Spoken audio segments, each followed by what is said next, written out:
বন্ধুরা, আপনারা আগের এপিসোডে দেখেছিলেন যে মন্দিরা এবং শম্পা দেবযানীকে তার বাড়িতে রেখে যায়। দেবযানীর বাড়ি দেখে তারা দুজনেই অবাক হয়ে যায়। তারা চলে যাওয়ার পর অতুল বাড়িতে ফেরে। দেবযানী তাকে নিয়ে নিজের ঘরে যায় এবং বলে, অতুল, কোন সাহসে তুমি দাদাকে আমাদের ঝামেলার কথা বলেছো শুনি? দেবযানী, আমি যদি দাদাকে না বলতাম আমি আজও বাড়ি ফিরে আসতে।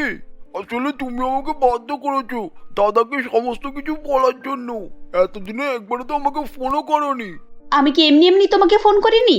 তুমি যেটা আমার সাথে করেছো সেটা কত বড় প্রতারণা তুমি জানো? আমি যদি বাড়িতে তোমার এই প্রতারণার কথা বলি তাহলে তখন তোমাদের মান থাকবে তো? দেখো দেবযানী, তুমি আমার সঙ্গে আছো এটাই আমার যথেষ্ট। বাকি কে কি জানতে পারলো আর কে কি জানতে পারলো না তা আমার কাছে মাথা ব্যথা নেই। হ্যাঁ, মাথা ব্যথা থাকবে কেন? এটা তো আমার সমস্যা, তাই আমি একাই ভুগছি। এতে তোমাদের কি যায় আসবে শুনি? কত কষ্ট করে আমি আমার পজিশনটা বানিয়েছিলাম, তুমি এক ঝটকায় আমার সব আশা শেষ করে দিলে। দেবযানী, তুমি কেন শুধু শুধু কল্পনা জগতে বাস করছো? বাস্তবে ফিরে এসো, সত্যিটাকে স্বীকার করো। দেখো, আজকে আমাদের কাছে যা কিছু নেই তা কঠিন পরিশ্রম করলে একদিন সবকিছুই ফিরে আসবে। শোনো, এসব ফালতু জ্ঞান দেওয়া না বন্ধ করো। এসব জ্ঞান দিয়ে তুমি আমাকে আর ভুলিয়ে রাখতে পারবে না। দেবযানী, তুমি একবার মনে করে দেখো তো, সেই যেদিন প্রথম আমার বাড়িতে বউ হয়ে এসেছিলে। এই বলে অতুল পুরনো দিনের কথা মনে করতে থাকে। মাত্র কয়েক বছর আগের কথা। দেবযানী অতুলের কাছে বসেছিল। তখন অতুল তাকে বলে, দেবযানী, এই সবকিছু আমার কাছে স্বপ্ন বলে মনে হয়। স্বপ্নে নিজের পছন্দের মেয়েকে বিয়ে করাটা এটা ভাগ্যের ব্যাপার। আমাকে যখন দায়িত্ব নিয়ে আমি বিয়ে করে নিয়ে এসেছি, আমার সমস্ত দায়িত্ব আমি মাথা পেতে নেব। তুমি বলো তোমার কি চাই, আমি তোমার সমস্ত স্বপ্ন পূরণ করব। জানো অতুল, আমার কাছেও না এটা একটা স্বপ্নেরই মতো। এমনিতেই তুমি আমার পাশে থাকলেই হবে, কিন্তু তবে যদি আমার স্বপ্নের কথা জিজ্ঞাসা করো তাহলে আমি বলবো আমি অনেক ছোটবেলা থেকেই ভেবে রেখেছিলাম যে আমি অনেক বড় একটা বাড়িতে বিয়ে করব, যেখানে চাকর বাকর গাড়ি কোনো কিছুরই অভাব থাকবে না। আমি না চাইতেই সবকিছু পেয়ে যাব আর আরামের জীবনযাপন করব। ওরে বাবা, এ তো অনেক বড় স্বপ্ন। দেখা যাক আমি কতটা পূরণ করতে পারি। আরে না না, তোমায় এত চাপ নিতে হবে না। দেবযানী, তুমি তো আর স্বামীকে অকর্ম ভেবো না। আমি অনেক তাড়াতাড়ি তোমার জন্য তোমার স্বপ্নের বাড়ি কিনে দেবো। তুমি শুধু আমার পাশে থাকো। এভাবেই দিন যায়। অতুল এবং তার বাবা শঙ্করবাবু দুজনেই টেক্সটাইল বিজনেস করতেন। বিজনেস দিন দিন গ্রো করতে থাকে এবং তাদের অনেক উন্নতি হতে থাকে। দেবযানীর স্বপ্ন পূরণ হয়, বাড়িতে চাকর বাকর সবকিছুই আসে, লাইফস্টাইলও চেঞ্জ হয়। কিন্তু তাদের এই সুখের দিন বেশি দিন স্থায়ী হয়নি। হঠাৎ এক সন্ধ্যাবেলায় শঙ্করবাবু ও অতুল হতাশ হয়ে বাড়ি ফিরে আসে। তারা প্রমীলা দেবীর কাছে এসে বলে, সব শেষ হয়ে গেছে প্রমিলা। আমরা আমাদের বিজনেসের উপরে একটা বড় লোন নিয়েছিলাম। বিদেশি একটা কোম্পানির সঙ্গে আমরা কন্ট্রাক্ট সাইনও করেছিলাম। এখন সেই কোম্পানি আমাদের পুরো পথে নামিয়ে দিয়েছে। এসব তুমি কি বলছো? পথে নামিয়ে দিয়েছে মানে? মা, ওই কোম্পানিটা আমাদের পুরো ফ্রড করেছে। আমরা পুলিশে যে কমপ্লেন করব এমন কিছু সম্ভাবনা নেই। উকিল বলেছে সমস্ত কাগজপত্রই নকল। এর ভরসায় কোনো কেসও হবে না। এখন কি হবে কিছুই বুঝতে পারছি না। তো তোমরা একটু শান্ত হও, কিছু না কিছু একটা পথ বেরিয়ে যাবে। এভাবে ভেঙে পড়লে চলবে না। এত বড় ধাক্কা আমি সহ্য করতে পারছি না, আমার দ্বারা আর হচ্ছে না। আমি কি করে এত বড় যে ভুল করলাম? কেন তুমি শুধু শুধু নিজেকে দোষ দিচ্ছ বলো তো? এইসবে কি মানুষের হাত রয়েছে? উপরওয়ালার সঙ্গে আমাদের কিসের লড়াই? ধৈর্য ধরো, সব কিছু ঠিক হয়ে যাবে একদিন। মা, এবার মনে হয় আমাদের নতুন করে কিছু একটা করতে হবে। সে তো ঠিক আছে, কিন্তু বৌমাকে এসব জানানো হবে কি করে? ওকে বললে ও কি আমাদের সাথ দেবে? ও তো শুনেই এই বাড়ি ছেড়ে চলে যাবে। তুমি হয়তো ঠিকই বলেছো মা। ও হঠাৎ করে যদি এগুলো শোনে তাহলে নিজেকে সামলে রাখতে পারবে না। সময় হলে আমি ওকে জানাবো। এমন সময় দেবযানী সেখানে চা নিয়ে আসে এবং তাদের কথা শুনে মনে মনে বলে, এরা সবাই কি নিয়ে কথা বলছে আর আমাকে পরে জানাবে মানে? কি এমন কথা যা আমাকে এখন জানানো যাবে না? রাতে যখন সবাই খেতে বসে তখন সবাই একেবারেই চুপচাপ ছিল, কেউ কোনো কথাই বলছিল না। এসব দেখার পর দেবযানীর সন্দেহ আরো বেড়ে যায়। সে তাদেরকে জিজ্ঞাসা করার চেষ্টা করে, কিন্তু কেউ কোনো জবাব দেয় না। রান্নাঘরে এসে দেবযানী প্রমীলা দেবীকে বলে, মা, কিছু হয়েছে নাকি বলুন তো? আমার মনে হচ্ছে আপনারা আমার কাছ থেকে কিছু কথা লুকাচ্ছেন। না না না বৌমা, সেরকম কোনো কথা নয়। আমরা তো বিজনেসের ব্যাপারে আলোচনা করছিলাম। আমার এখন ঘুম পাচ্ছে খুব। তুমি অতুলকে গিয়ে জিজ্ঞাসা করো, ও তোমাকে সব বলে দেবে। প্রমীলা দেবী চলে যাবার পর দেবযানী ঘরে আসে এবং সে মনে মনে ভাবে সে অতুলকে জিজ্ঞাসা করবে যে কি ঘটনা, কিন্তু সে এসে দেখে অতুল ততক্ষণে ঘুমিয়ে পড়েছে। পরের দিন অতুল তৈরি হয়ে বেরোচ্ছিল, তখন দেবযানী তার কাছে আসে আর বলে, অতুল কি হয়েছে আমাকে বলো তো? তোমরা সবাই আমার কাছ থেকে কি লুকাচ্ছ? মা তো বললো বিজনেস নিয়ে কিছু সমস্যা হয়েছে। কি হয়েছে বিজনেস নিয়ে? তেমন কিছু না তো, আমার কিছু কন্ট্রাকশনের কাজ আছে, পরে কথা বলবো। এভাবেই অতুল সেখান থেকে চলে যায়, কিন্তু অতুলের বিজনেস ভালোভাবে চলে না। এদিকে দেবযানী সবাইকে জিজ্ঞাসা করার চেষ্টা করে, কিন্তু কারোর কাছ থেকে কোনো জবাবই পায় না। একদিন সে লুকিয়ে লুকিয়ে সবার কথা শোনার চেষ্টাও করত, কিন্তু ঠিকভাবে শুনতে পেত না। একদিন প্রমীলা দেবী বলে, বাবা, আমরা আর কতদিন এভাবে বৌমার থেকে সবকিছু লুকিয়ে রাখবো? এক না একদিন তো ওকে আমাদের সবকিছু জানতেই হবে। হ্যাঁ মা, এখন তো ওকে জানাতে হবে, কিন্তু এছাড়া তো আর কোনো পথও নেই। আমাদেরকে হয়তো এবারে ছেড়েও দিতে হবে। আমার বিজনেসটাও ডুবে গেছে, আমি আর কোনো পথও দেখতে পাচ্ছি না। বাইরে থেকে দরজা লাগানো দেখে দেবযানী দরজায় কান পেতে শোনার চেষ্টা করে, কিন্তু সে কিছুতেই শুনতে পায় না। কিছুক্ষণ পর অতুল বাইরে বেরিয়ে আসে এবং দেবযানীকে তার ঘরে নিয়ে যায়। সে নিজের ব্যাগ থেকে একটি বড় বাড়ির ছবি বার করে দেবযানীর কাছে তুলে ধরে। ছবি দেখে দেবযানী ভাবে এটি অতুল তার জন্য কিনেছে। এটা ভেবে সে খুব আনন্দিত হয় এবং বলে, আরে অতুল, এই বাড়িটা আমাদের নতুন বাড়ি? আচ্ছা, তাহলে এতদিন ধরে তোমরা এইসব নিয়েই আলোচনা করছিলে। এবার আমি বুঝলাম, তোমরা আমাকে সারপ্রাইজ দেওয়ার চেষ্টা করছিলে, তাই তো? সেজন্যই তো আমার কাছ থেকে সবকিছু লুকিয়ে রাখছিলে। Thank you so much Atul. এটা আমার স্বপ্নের বাড়ি। আমি সারা জীবন এরকমই একটা রাজপ্রাসাদের মতো বাড়িতে থাকার স্বপ্ন দেখেছি। দেবযানী, তুমি ভুল বুঝছো, এতে আনন্দ হওয়ার কিছুই নেই। হ্যাঁ হ্যাঁ, আমি বুঝতে পেরেছি। নিশ্চয়ই বাড়িটা এখনো পর্যন্ত সম্পূর্ণরূপে আমাদের হয়নি, তাই তো? হয়তো ডাউন পেমেন্টটা বাকি আছে বা ইনস্টলমেন্ট বাকি আছে, কিন্তু কয়েকদিনের মধ্যেই তো আমাদের হয়ে যাবে। আমি এই কয়েকদিন অপেক্ষা করে নেব। দেবযানী, একটু দাঁড়াও, আমাকে সবকিছু পরিষ্কার করে বোঝাতে দাও। আমাকে পরে বোঝাবে, এখন আমার এত আনন্দ হচ্ছে যে আমি কি বলবো। একবার দাঁড়াও, আমি মাকে ফোন করি আর বৌদিদেরকেও জানাই, সবাই শুনে খুব খুশি হয়ে যাবে। কিন্তু দেবযানী, এসব সকলকে বলার কি দরকার? আরে বাবা, এখন বলবো না তোর কখন বলবো? বাড়িতে ঢোকার পর? তখন বললে সবাই আবার রাগ করবে যে আমরা আগে থেকে কাউকে কিছু জানাইনি। তুমি তো আমার বাড়ির লোকদেরকে চেনো না, মাকে তো সবকিছু আগে থেকেই জানাতে হবে। দেবযানী, আমার কথাটা শোনো।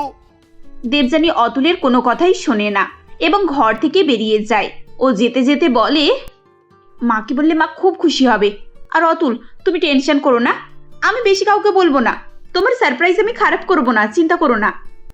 এভাবেই দেবযানী অতুলের সম্পূর্ণ কথা না শুনেই তার মাকে ফোন করতে শুরু করে। বন্ধুরা, কি এমন কথা ছিল যে অতুল দেবযানীকে বলতে চাইছিল? আর আদেও কি এই বাড়িটা তাদের নিজেদের বাড়ি ছিল, নাকি এ নিয়ে কোনো গল্প আছে? জানতে হলে আমাদের গল্পের পরবর্তী অংশ অবশ্যই দেখুন।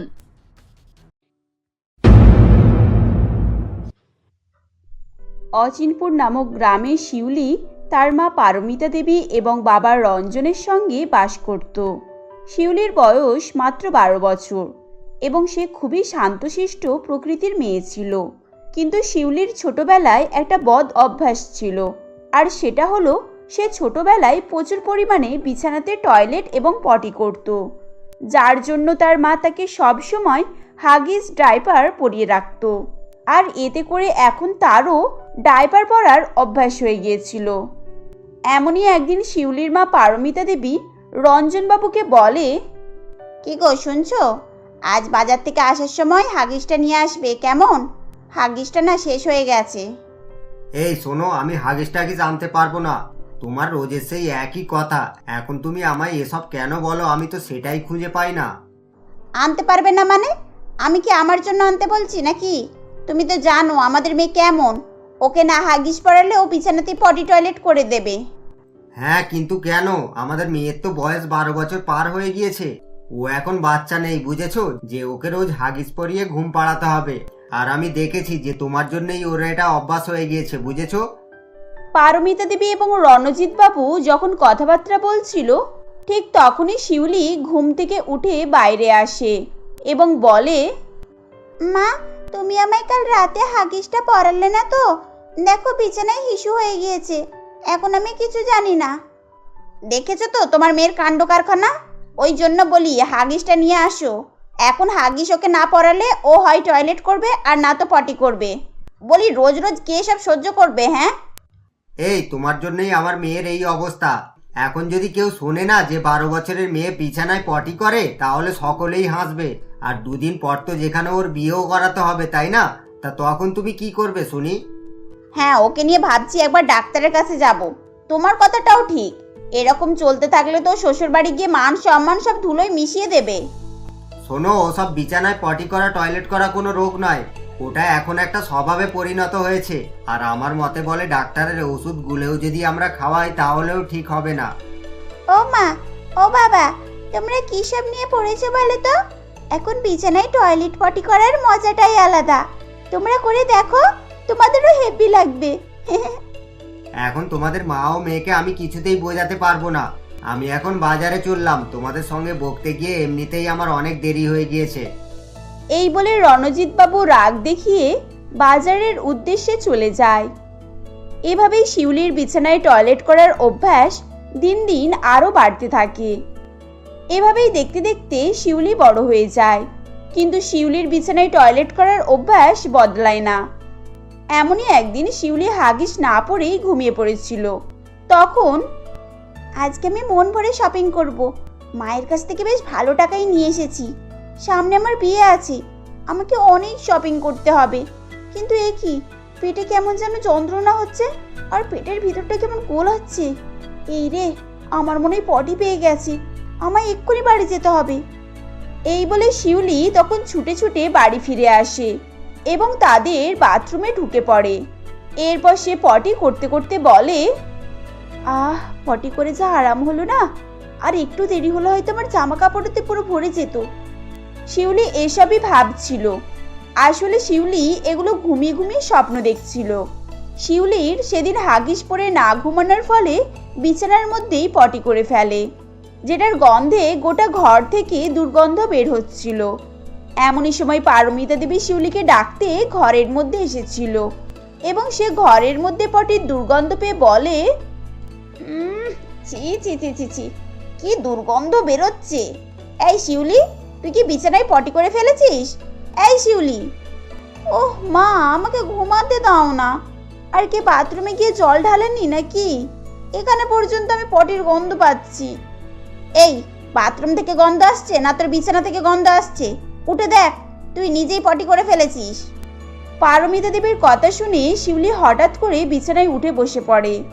এরপর বলে, ও তাহলে আমি শপিং মলে গিয়ে পেট ব্যথা, ঘরে এসে পটি করা, এগুলো সব স্বপ্নতে দেখছিলাম।